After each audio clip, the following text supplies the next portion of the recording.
Poutine, Erdogan et Raisi, plus unis que jamais. C'est ce qui ressort de leur rencontre ce mardi à Téhéran. Les trois chefs d'État ont évoqué divers sujets, parmi lesquels le dossier syrien. Le président turc Recep Tayyip Erdogan a affiché sa détermination à poursuivre ses opérations militaires contre les Kurdes en Syrie. Le trio a évoqué le processus dit d'Astana censé ouvrir la voie à un règlement du conflit syrien. La plus grande menace à la paix et à l'intégrité territoriale de la Syrie est le fléau du terrorisme. La lutte contre Daesh, le PKK et toute autre organisation terroriste doit être maintenue. Le PKK continue ses activités terroristes à l'ouest et à l'est de l'Euphrate. La plus grande faveur que l'on pourrait faire au peuple syrien serait le retrait total de l'organisation séparatiste des territoires qu'elle occupe.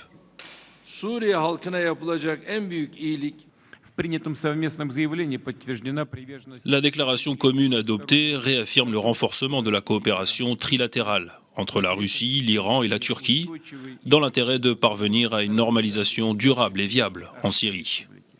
Les trois États partagent l'avis que la crise syrienne ne peut être complètement résolue sans moyens politiques et diplomatiques, basés sur un dialogue intra-syrien, comme le prévoit la résolution 2254 du Conseil de sécurité des Nations Unies, et dans le strict respect des principes fondamentaux de souveraineté, d'indépendance, d'unité et d'intégrité territoriale.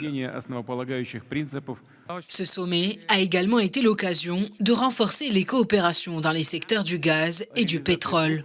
Autre point capital de cette réunion tripartite, les céréales ukrainiennes bloquées en mer Noire. Vladimir Poutine dit avoir bien avancé sur le dossier avec le président turc, rappelant qu'une levée des restrictions occidentales sur les céréales russes s'impose en échange. Au départ, nous avons évoqué le sujet des levées des restrictions de manière équitable. Nous répétons que si les restrictions sur les céréales russes destinées à l'export sont levées, nous agirons de la même manière à l'égard des céréales ukrainiennes. Ces pourparlers entre l'Iran, la Turquie et la Russie, en plein conflit avec l'Ukraine, surviennent quelques jours seulement après la tournée de Joe Biden au Moyen-Orient. Un timing qui n'a rien d'anodin, comme en témoigne l'hostilité affichée par Ankara à une probable adhésion à l'OTAN de la Suède et la Finlande.